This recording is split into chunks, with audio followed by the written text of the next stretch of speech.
back to MYHIGHVIEWERS. This topic is to talk about all things pregnancy, all things postpartum, what I've learned, what I won't do next time, all of that. So if you want to know about it all, then keep watching. Happy New Year, MYHIGHVIEWERS. At this point, Happy New Easter, 4th of Halloween, thanks Christmas. And happy birthday to everybody for the rest of the year. Like, what a year 2025 has been. That is in the past, and we are moving in the present in 2026. I don't have a baby anymore.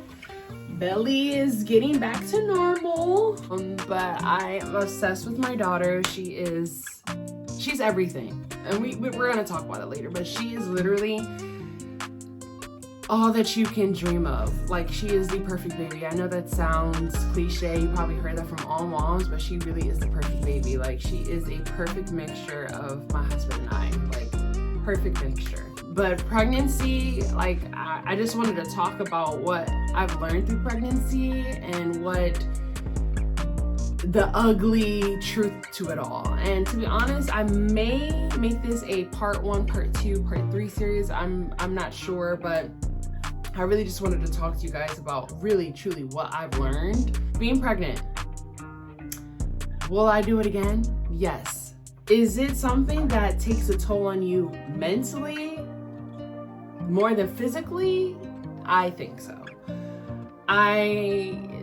The hormones that you guys go through when pregnant people go through it's real. Those hormones are real. I definitely underestimated about the hormones. I underestimated how much it can literally take over your life, your everyday life, until I was pregnant. So I give it up to all the moms that I thought were being dramatic. You guys weren't being dramatic. Those hormones are real, very real. Having that support is number one top thing you need in a successful pregnancy.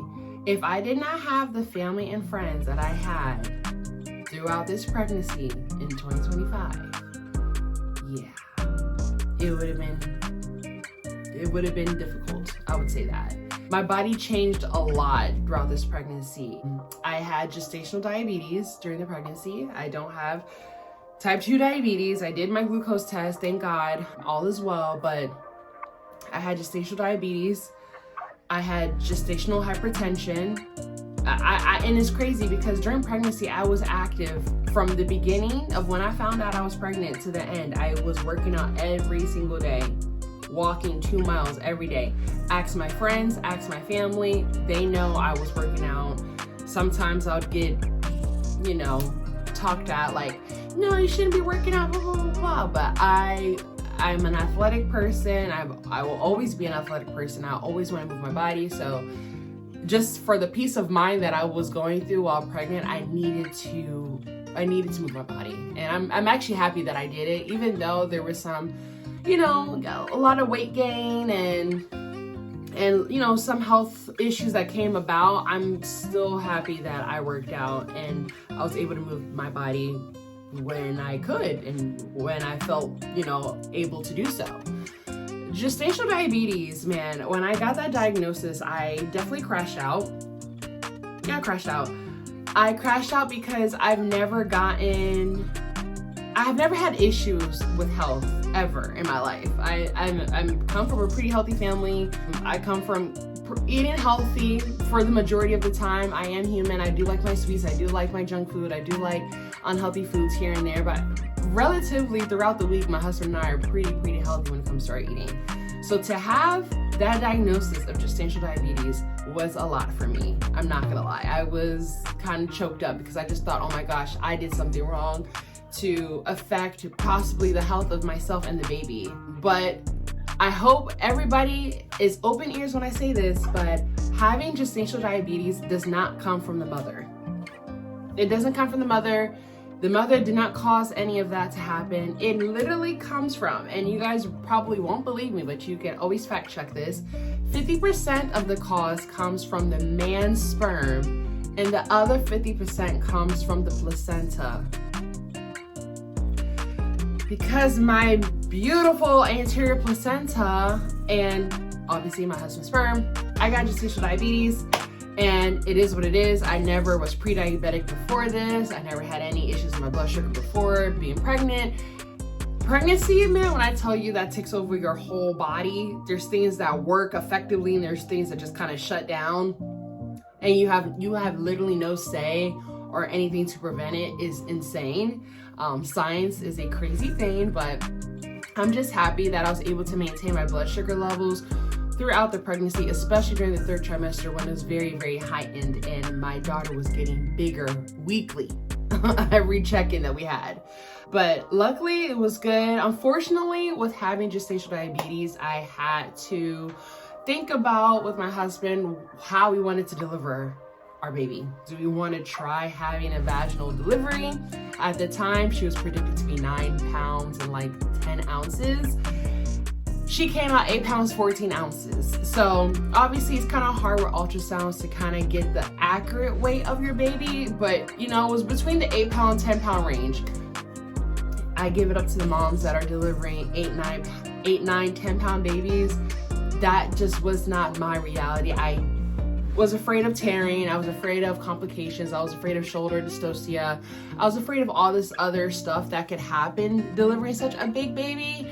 And, you know, my husband and I made the conscious decision of scheduling a C-section. And I'm not gonna lie, I know it's very, oh my gosh, we took the easy way out.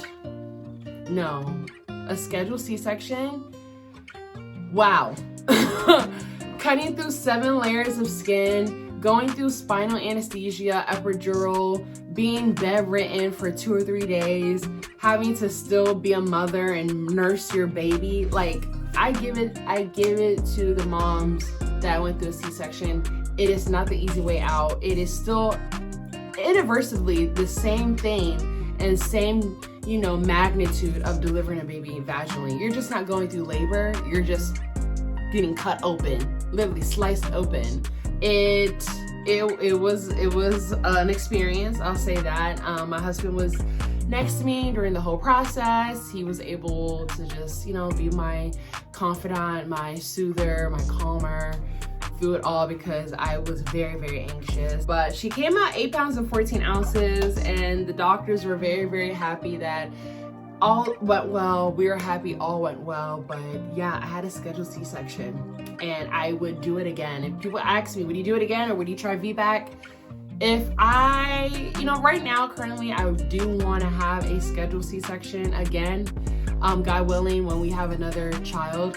But, you know, I don't think I'm missing out doing another scheduled C-section. You know, I would love to try VBAC, but, you know, if my body responds not well to doing VBAC, I am okay with doing a scheduled C-section. You know, I healed very, very, very nice. The doctors were incredible with the recovery plan for me. I think I started walking 3 days after surgery, just little increments during the day, just to get my body in the flow of things and recovering well.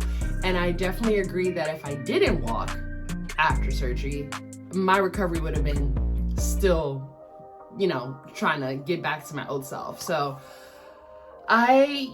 scheduled C-section, you know, it's not bad, people, it's not bad. I really do think that you need to have a trusted doctor or doctor staff. I had about 7 doctors that I went to in rotation, and they all knew about what was going on. There was nothing that they did not know. Everybody knows everything. The doctor that delivered our daughter has the same name as my husband, and you know, he just was very, very, very understanding. It wasn't like this is what you need to do and I don't really care what you have to say.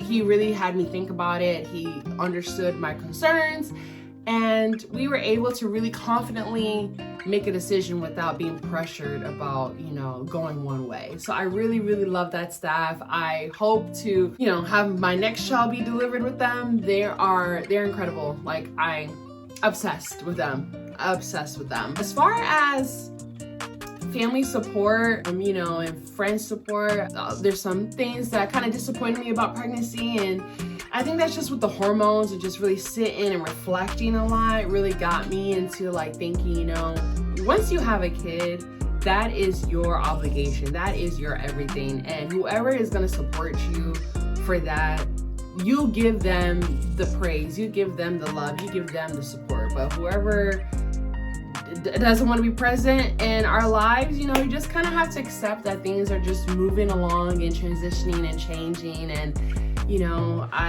my importance is on the people that support me, and my husband and I are just internally grateful for the people that have pitched in, helped out, checked in, called, texted, drove here. I mean, I can name it. I am incredibly blessed for my village. Without my village, I don't think I would be even comfortably even talking to you guys like this right now, you know, postpartum. Like, I really am thankful for my support system. I cannot thank them enough.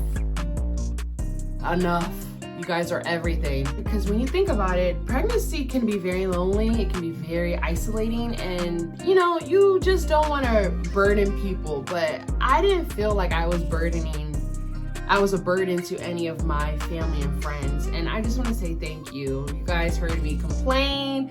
The ones that have heard me complain, you know, just been dramatic or bipolar or very emotional and just did not judge me, I just want to say thank you. Thank you for letting me be pregnant in peace. Thank you. Well, a little bit about my daughter. She is beautiful. She's a really, really good baby.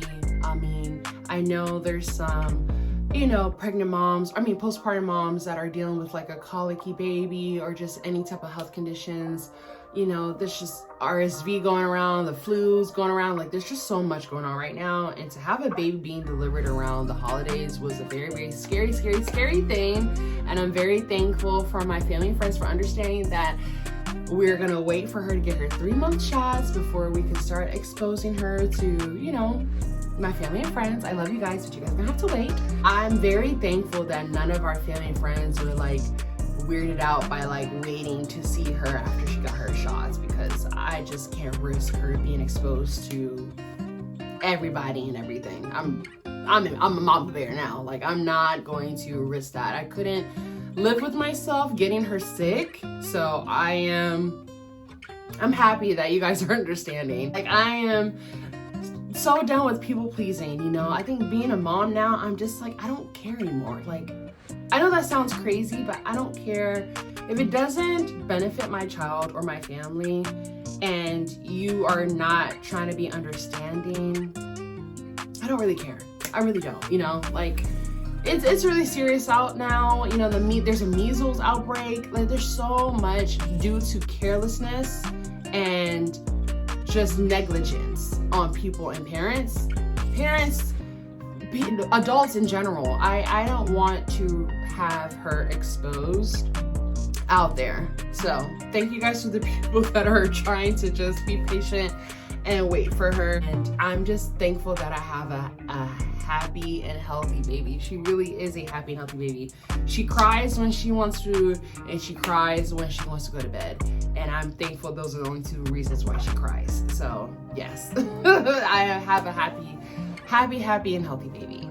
As far as what I want for this channel this year, I really want to bring you guys into my mommy mode life, but still being respectful and private for my family. I won't be sharing her face or anything, but I really wanted to show you guys like our everyday routine, like the outfits that I pick for her, what we have to go through as far as like doctor's appointments and all that type of stuff. But as far as I just want to maintain a balance, you know. I want to be able to be private within our family, but still give you guys a little bit inside scoop of what I'm dealing with as a mom. Obviously, I am a taller mom, and I'm bound to have a tall daughter. She came out 22 inches, and she's in the 93rd percentile in length, so she is going to be a tall baby. So I want you guys to see that side of finding clothes for her and I, and you know, just her getting adjusted to, you know, being an above average child, you know, and what we're gonna have to experience in the near future with her growing up and growing out of things, and her getting used to herself and her height and just gaining that self-confidence, because I have the confidence due to my mom, and I want to have that for her as well. She needs to see from an example that you can be tall, beautiful, smart, you know, and still, you know, make a space for yourself. So I really want to show you guys a little bit of that mommy mode of me. We're still going to be doing all things fashion. We're still going to be doing all things beauty. We're still going to be doing all things mommy and wife and all that stuff. That is not going to stop. I'm just now trying to get used to like being in front of the camera, because last time I was in front of you guys was me mommy prepping, baby prepping for the delivery or arrival of my daughter. Now that she's here, and now that I'm trying to get used to a new schedule, now we're gonna just have to show you guys the other sides of things. So, with that being said, that is the gist of everything. I love my family. I love the family that I've created. You know, I think learning about time management is just the biggest thing for me, is time management.